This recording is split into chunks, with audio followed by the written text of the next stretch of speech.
बिस्मिल्लाहिर्रहमानिर्रहीम, अस्सलाम वालेकुम नाज़रीन, आप यूट्यूब चैनल देख रहे हैं। मैं इमरान खान हूँ। 3 बड़े फैसले हैं जो इस वक्त हुकूमत ने किए हैं और ये फैसले मियाँ नवाज शरीफ के हैं। मियाँ नवाज शरीफ साहब के बारे में कहा जा रहा था री लॉन्च हो रहे हैं। जब भी नवाज शरीफ साहब री लॉन्च होते हैं तो फाउल खेलना शुरू कर देते हैं। मियाँ साहब की ऐसा लगता है पूरी ज़िंदगी की सियासत फाउल पे खड़ी है। वो हमेशा एस्टेब्लिशमेंट की गोद में बैठकर सियासत करते रहे और जब भी कभी उन्हें गोद से उतारा गया तो उन्होंने चीखना चिल्लाना शुरू किया, लोगों को कहा मैं इनकलाबी बन गया हूँ, और जैसे ही दोबारा उनको गोद में असर आई तो वो वापस चढ़ के गोद में बैठ गए। अब मियाँ नवाज शरीफ साहब ने पाकिस्तान की तारीख में डिक्टेटर्स के बाद जो सबसे ज़्यादा डिक्टेटरशिप वाली हरकतें की हैं वो मियाँ नवाज शरीफ साहब ने की हैं हमेशा। अभी 3 चीज़ों का इन्होंने फैसला किया है और वो फैसलों की अनाउंसमेंट भी की गई है। वजह क्या है मैं आपको बताता हूँ, और कानूनी तरीक़ाकार क्या इसके लिए मौजूद है या नहीं है वो भी आपको बताता हूँ। सबसे पहले तो यह है कि पाकिस्तान तहरीक इंसाफ पर पाबंदी लगाने का इन्होंने फैसला किया है। यह है जी मियाँ नवाज शरीफ साहब की सियासत। दूसरा, उन्होंने इमरान खान साहब पर, आरफ अलवी साहब पर और उस वक्त के डिप्टी स्पीकर जब इमरान खान साहब की हुकूमत थी कासिम सूरी साहब, इन तीनों के ऊपर 2.5 साल गुजरने के बाद लगभग ये फैसला किया है कि इनके ऊपर गद्दारी का मुकदमा बनाया जाएगा, आर्टिकल 6 का मुकदमा इन पर बनाया जाएगा। और इसके अलावा इन्होंने जो मखसूस नशस्तों वाला मामला था उसमें अपील भी कर दी है। अब तीनों चीज़ों पे बारी बारी आ जाते हैं। सबसे पहले हुकूमत का पाकिस्तान तहरीक इंसाफ पर पाबंदी लगाने का फैसला।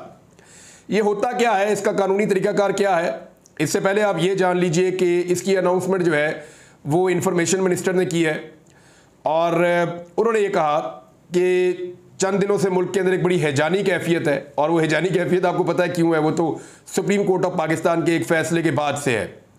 और फिर वो ये कह रहे हैं कि ये जो कुछ भी हो रहा है मुल्क में इसके लिए उन्होंने कहा ये पाकिस्तान तहरीक इंसाफ जिम्मेदार है, ये मुल्क और तहरीक इंसाफ एक साथ नहीं चल सकते।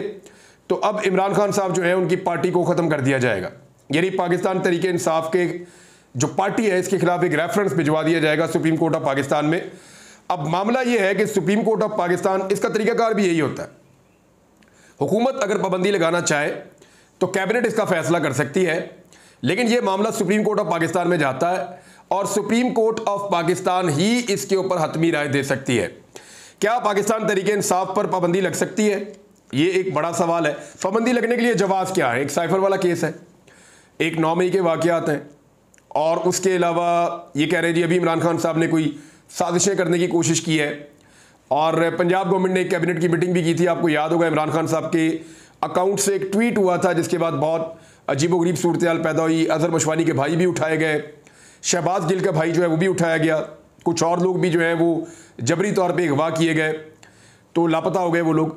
तो ऐसी सूरत हाल में इन सारी चीज़ों को इकट्ठा करके एक जवाब के तौर पे पाकिस्तान तहरीक इंसाफ के खिलाफ कार्रवाई की जाएगी और इस जमात को ख़त्म कर दिया जाएगा।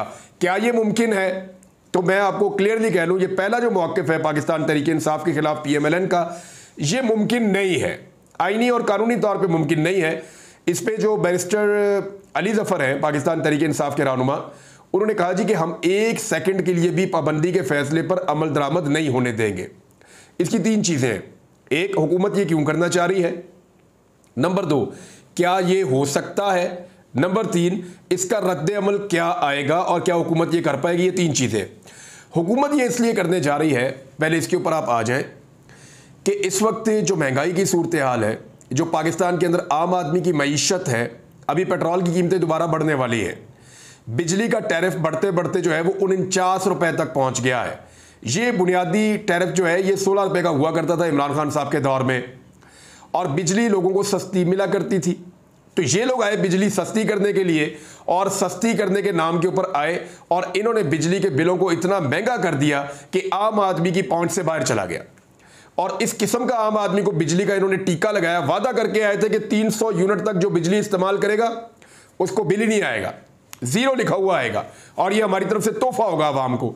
तो आवाम को इन्होंने ऐसा तोहफा दिया कि हर आदमी जो है वो बिल को पकड़ता है हाथ में और कानों को हाथ लगा के इनको बदवाएं देता है, झोलियां उठा उठा के। ये इन्होंने हालत कर दी आम आदमी की। गैस के बिल इन्होंने दुगने से ज़्यादा कर दिए, महंगाई इन्होंने इतनी ज़्यादा बढ़ाई कि 40% तक उसको ले गए, और अब तो ये डाटा भी जो है वो जारी नहीं करते महंगाई का। ये हालात कर दिए हैं। जो चीज़ें थोड़ी बहुत सस्ती होती थी इमरान खान साहब के दौर में, उनको इतना महंगा कर दिया कि आम आदमी की पहुंच से बाहर चली गई। किसान की इन्होंने कमर तोड़ दी। अब क्योंकि इन्होंने मईशत को डबो दिया है, IMF की शराइत इनको बार बार माननी पड़ रही है, दबाव इनके ऊपर बड़ा शदीद है, क्योंकि इनके केसेस माफ किए गए हैं, इनको NRO 2 दिया गया है, इनको जेलों से निकाल के इक्तदार इनको दिया गया है, तो इनको सारी बातें माननी भी पड़ती है। यानी जिस तरह की इनको हुकूमत मिली है, जिन हालात में इनको हुकूमत दी गई है, अब ये कठपुतलियों की तरह सारी बातें मानने के लिए भी राजी हैं, चाहे इनको एस्टेब्लिशमेंट कहे, चाहे इनको इंटरनेशनल एस्टेब्लिशमेंट कहे, चाहे इनको IMF अपनी उंगलियों पे नचाए।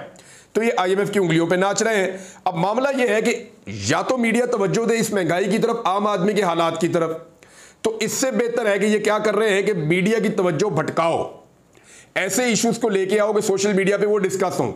तो मेरी सब लोगों से ये गुजारिश है कि पाकिस्तान तहरीक इंसाफ कहीं नहीं जा रही, और ये गद्दारियों के मुकदमात, बड़ी कहानियां पहले भी हमने सुनी है, इनके अंदर भी कुछ नहीं होने जा रहा। फोकस वहीं पे रखेंगे। इन्होंने पाकिस्तान की मईशत को तबाह कर दिया, ये निकम्मे हैं, नाअहल हैं, इन्होंने पाकिस्तान की इकोनॉमी को तबाह बर्बाद करने के बाद आम आदमी की जिंदगी अजीरन कर दी है। और पिछले 2.25 साल के अंदर इन्होंने जो किया आम आदमी के साथ, एक आम पाकिस्तानी के साथ और इस मुल्क के साथ, वो बहुत बड़ा जुर्म उसको करार दिया जाना चाहिए, जो कुछ इन्होंने किया और जैसे फैसले इन्होंने किए, जिनके नतीजे में आज हम कहां से कहां आकर खड़े हो गए हैं। तो पहले सवाल का जवाब आ गया कि इन्होंने ये क्यों किया। दूसरा, क्या ये कर सकते हैं? तो पाकिस्तान तहरीक इंसाफ ने तो कैटेगोरिकली कह दिया कि कानून में इसकी कोई गुंजाइश मौजूद नहीं है। वो कानून की दुनिया से बाहर की बात कर रहे हैं। हुकूमत ऐसी कोई पाबंदी नहीं लगा सकती। उन्होंने बताया कि ये सारे मामला कानून के तहत देखे जाते हैं, वो नामुमकिन सी बात कर रहे हैं। ऐसी अगर कोई हरकत करेंगे तो अदालतें मौजूद हैं और हम भी मौजूद हैं, एक सेकंड के लिए भी इस फैसले पर अमल दरामद नहीं होने देंगे। ये तो है जी पाकिस्तान तहरीक इंसाफ का मौक़िफ़। अब क्या ये हो सकता है या नहीं हो सकता, तो इस बात को आप याद रखिए कि सुप्रीम कोर्ट ऑफ पाकिस्तान में मामला जाएगा। इससे पहले भी पॉलिटिकल पार्टीज को ख़त्म करने की कोशिश की गई है, लेकिन ये मुमकिन नहीं होता और पाकिस्तान तहरीक इंसाफ को ख़त्म नहीं किया जा सकता। जजेस ने अपने मुंह से कहा था कि Pakistan Tehreek Insaf was and is a political party. ये एक सियासी जमात थी और ये एक सियासी जमात है। तो नवाज शरीफ साहब की जिद के ऊपर एक पॉलिटिकल पार्टी तो खत्म नहीं हो जाएगी। अब आ जाए आर्टिकल 6 के मामले के ऊपर। ये जो आर्टिकल 6 का मामला है, इसमें हुकूमत का ये मौक़िफ़ है कि जब इमरान खान साहब की हुकूमत थी तो असेंबलियां तहलील की गई थी और उस वक्त इमरान खान साहब ने हुक्म दिया था, कासिम सूरी साहब की रूलिंग भी थी और सदर पाकिस्तान ने उसके ऊपर अमल दरामद भी कर दिया था। अब वो ये कह रहे हैं कि इन तीनों लोगों के ऊपर आर्टिकल 6 का मुकदमा बनाया जाएगा, यानी गद्दारी का संगीन नौइयत का मुकदमा बनाया जाएगा कि इन्होंने आइन शिकनी की है। सुप्रीम कोर्ट को भिजवाया जाएगा ये मामला और इनके पासपोर्ट और शनाख्ती कार्ड ब्लॉक किए जाएंगे, पार्लियामान से करारदाद मंजूर की जाएगी। ये जनाब इनका मौक़िफ़ है। आरिफ अलवी साहब ने तो इसको एक लतीफ़े के अंदर ही उड़ा दिया ना, एक्स के ऊपर एक लतीफ़ा सुनाया घोड़े और इंसान वाला, वो आप जाके पढ़ लें, बड़ा मज़ेदार है। लेकिन मामला ये है कि क्या गद्दारी का मुकदमा बन सकता है और चल सकता है, तो वहाँ पे भी जवाब है कि नहीं। तो बनाने की ज़रूरत क्यों पेश आई? हुकूमत चाह रही है कि उनकी नाअहली, उनका नकम्मापन, उनकी नालायकी, इसके ऊपर बात ना हो, बल्कि बात हो इन चीज़ों के ऊपर कि फ़लाँ को पकड़ लिया, फ़लाँ औरत को बंद कर दिया, फ़लाँ जगह पे पुलिस ने छापा मार दिया, फ़लाँ का बच्चा उठा कर ले गए। ये इंसानी हुकूक के छोटे बड़े मामलात में और अपने केसेस में फंसे रहे और अपोजिशन का रोल प्ले ना करें। मेरे ख्याल में यहाँ पे सबसे ज़्यादा ज़रूरी ये है कि अपोजिशन का रोल प्ले किया जाए पाकिस्तान तहरीक इंसाफ की जानिब से भी, और सोशल मीडिया के ऊपर जो पाकिस्तानी मौजूद हैं वो अपनी आवाज़ उठा सकते हैं महंगाई के खिलाफ, बैड गवर्नेंस के खिलाफ, जुल्म और ज़्यादती के खिलाफ, तो वो उनको उठानी चाहिए। आर्टिकल 6 क्या इमरान खान साहब के खिलाफ लग सकता है? जवाब क्या है? ये कहेंगे जी उस वक्त, अब 2.5 साल के बाद इनको याद आया, उस वक्त ये मामला सुप्रीम कोर्ट ऑफ पाकिस्तान में गया था, तो तब तो आर्टिकल 6 लगा नहीं। और अब अगर आर्टिकल 6 लगाएंगे तो किस बुनियाद पे लगाएंगे? साइफर वाला मामला था, याद रखिएगा, जिसपे इमरान खान साहब ने उस वक्त असेंबलियां तहलील करने का हुक्म दिया था। याद करें, डिप्टी स्पीकर की रूलिंग में भी साइफर मौजूद था। तो याद कीजिए कि मामला साइफर वाला था। साइफर को कोई खोल के देखना भी नहीं चाहता। चीफ जस्टिस खुद कह रहे हैं कि मेरे सामने आएगा मैं तो अपनी आंखें बंद कर लूंगा। अब अगर इस मामले के ऊपर यह केस चलाया गया तो इमरान खान साहब ये कहेंगे कि लाओ साइफर खोलो, उसको देखो। एक दफा फिर सारों को शर्मिंदगी होगी और एक मरतबा फिर जो हुकूमत की तब्दीली हुई थी वो सारे मामला जाके वहीं पर खड़े हो जाएंगे, जिसकी गवाही अब फजलुर रहमान साहब और बहुत सारे ऐसे लोग, यानी जावेद लतीफ़ साहब और बहुत सारे लोग, वो अब गवाहियां दे रहे हैं कि हमें कहा गया था कि इमरान खान साहब की हुकूमत गिरा दी जाए अदम एतमाद के जरिए। हमें ये नहीं करना चाहिए था, लेकिन हमें वर्गलाया गया और हमसे ये करवाया गया। उसमें साइफर की भी एक रियलिटी है। तो जब ये मामला खुलेगा तो फिर साइफर भी खुलेगा, और साइफर जब खुलेगा तो साइफर वाले केस में तो वैसे ही इमरान खान साहब और शाह महमूद कुरैशी साहब पहले ही बाइज्जत बरी हो चुके हैं। तो मेरा नहीं ख्याल कि यहां पे आर्टिकल 6 लगता है, ये भी सिर्फ और सिर्फ तवज्जो भटकाने की एक कोशिश है। नंबर 3, PMLN ने जनाब दरखास्त कर दी सुप्रीम कोर्ट ऑफ पाकिस्तान में अपने वकील के जरिए से कि जनाब ये मखसूस नशिस्तें पाकिस्तान तहरीक इंसाफ को नहीं मिल सकती, ये तो केस में नहीं थे। एक तो मैं उनकी तस्दीक कर दूं कि तहरीक इंसाफ ने बाकायदा दरखास्त दायर की थी कि हमें इस केस का हिस्सा बनाया जाए, और ये दरखास्त जब उन्होंने दायर की थी तो उसके बाद छुट्टी आ रही थी। मैंने एक वीलॉग किया था और मैंने कहा था कि पाकिस्तान तहरीक इंसाफ ने यह छक्का लगाया, उन्होंने बड़े मौके के ऊपर चौका मारा है, और उन्होंने अपने आप को इस केस के अंदर एक फरीक बनाकर अदालत के अंदर जो बार बार ये नुक्ता उठाया जा रहा था कि तहरीक इंसाफ का मामला क्यों छेड़े, वो तो है ही नहीं फरीक, तो खुद फरीक बन के उन्होंने बहुत सारे सवालों के जवाब वहां पे रख दिए थे। और सलमान अकरम राजा साहब ने बतौर पाकिस्तान तहरीक इंसाफ के वहां पे अपना मौक़िफ़ बड़े अच्छे अंदाज में पेश किया था। तो ये मामला जो है अपील का, PMLN ने अपील तो कर दी है, लेकिन एक्चुअली वो जजेस के साथ लड़ना चाहते हैं। एक्चुअली वो अब विक्टिम कार्ड इस्तेमाल करना चाहते हैं कि हमारे साथ बड़ी ज्यादती हुई है। अब नवाज शरीफ साहब का अंदाजा आप ये करें कि वो अपनी छांगा मांगा से उन्होंने सियासत शुरू की है, बंदे उठा के ले जाके छांगा मांगा में भर दिए और वहां से जो है वो अपना वोट लेते थे। वो तो जो छांगा मांगा वाली सियासत है ना, वो नवाज शरीफ की आज भी खत्म नहीं हो रही। वो जो हॉर्स ट्रेडिंग वाली सियासत है ना नवाज शरीफ साहब की, वो आज भी खत्म नहीं हो रही। वो आज भी इक़्तिदार की सियासत नहीं करना चाहते, इक़्तिदार की सियासत करना चाहते हैं। मियाँ साहब आप हारी हुई नशिस्त पे MNA बने हैं, मियाँ साहब आप बुरी तरह इलेक्शन हारे हैं, आपकी पार्टी को मेरे ख्याल में 20-25 सीटें मैक्सिमम मिली हैं। पाकिस्तान तहरीक इंसाफ वाले तो कहते हैं 17 सीटें मिली हैं, लेकिन चले बहुत भी मिली हैं तो आपको 25 सीटें मिल गई होंगी, 30 मिल गई होंगी। आप तीसरे नंबर की पॉलिटिकल पार्टी है पाकिस्तान में। पहले नंबर पे तहरीक इंसाफ, दूसरे नंबर पे पीपल्स पार्टी और तीसरे नंबर पे PMLN। ये आपकी हालत हुई है, और आपको चाहिए मखसूस नशिस्तें। जहां से आप इलेक्शन हार गए वो मखसूस नशिस्तें भी आपको चाहिए। एक तो जाली फार्म 47 के ऊपर बनने वाली जो आपकी सीटें हैं वो तो आपसे वापस ली जानी है। जब ट्रिब्यूनल्स बैठेंगे, इंसाफ होगा, तो सीटें आपके हाथ से जाएंगी। जितना मर्जी आप रोएं, पिटें, चलाएं, जो मर्जी करें, वो आपको देनी पड़ेंगी। और दूसरा जो मामला है, ये अपील में जो आप जा रहे हैं तो मखसूस नशिस्तें आपकी थी नहीं, तो सुप्रीम कोर्ट ऑफ पाकिस्तान ने वहां पे फैसला दिया हुआ है। इलेक्शन कमीशन ऑफ पाकिस्तान ने उस पर अमल दरामद करना है। पाकिस्तान तहरीक इंसाफ के 35 से जायद मेंबर कौमी असम्बली जो आज़ाद हैसियत में जीते थे, वो तहरीक इंसाफ को ज्वाइनिंग दे चुके हैं। बयान हल्फी जो 2-3 मेन ओहदेदारान हैं उनके अभी रुके हुए हैं। और दूसरी बात यह है कि 3 लोग पाकिस्तान से बाहर हैं, तो ऑलमोस्ट सारा मुकम्मल हो गया। जिनको गायब किया गया MNA को, साहबजादा अमीर सुल्तान, उनका भी जो है वो बयान हल्फी जो है वो सामने आ गया सोशल मीडिया पे। उनका पहले से लिखा हुआ था, वो भी उन्होंने भी जमा करवा दिया। तो अब सूरत हाल ये है कि पाकिस्तान तहरीक इंसाफ का कोई एक बंदा भी तोड़ने में पूरी की पूरी PDM हुकूमत कामयाब नहीं हो सकी। हुकूमत के सारे वसाइल इनके पास है, एजेंसियां इनके पास है, खजाना इनके पास है, पैसा बेशुमार है, वजारतें ये दे सकते हैं, गिरफ्तार ये कर सकते हैं, टॉर्चर ये कर सकते हैं, फैमिलीज को ये उठा सकते हैं, और कर भी रहे हैं। लेकिन इसके बावजूद एक बंदा भी इमरान खान का टूट कर नहीं गया। तो फिर इसका मतलब क्या है? इसका मतलब है पाकिस्तान बदल गया है, जिसकी समझ अभी तक नवाज शरीफ को नहीं आ रही। नवाज शरीफ साहब उन्हीं पुराने हथकंडों पे चल रहे हैं। फिर अपील कर दी सुप्रीम कोर्ट ऑफ पाकिस्तान में जाके, और इस अपील में भी नवाज शरीफ साहब को क्या मिलेगा? मुझे तो नहीं लगता कि इसमें उन्हें कुछ मिलने जा रहा है। तो ये सारा केस मैंने आपके सामने रख दिया कि क्या पाकिस्तान तहरीक इंसाफ के ऊपर पाबंदी लग सकती है।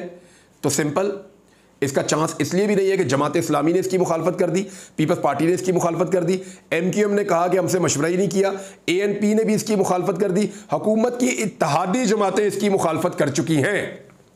ना सिर्फ हुकूमत की इत्तेहादी जमातों ने इसकी मुखालफत की, बल्कि जितनी अपोजिशन की जमातें हैं सब ने एक आवाज़ में इसकी मुखालफत की है, और सब ने कहा कि यह बचकाना हरकत है।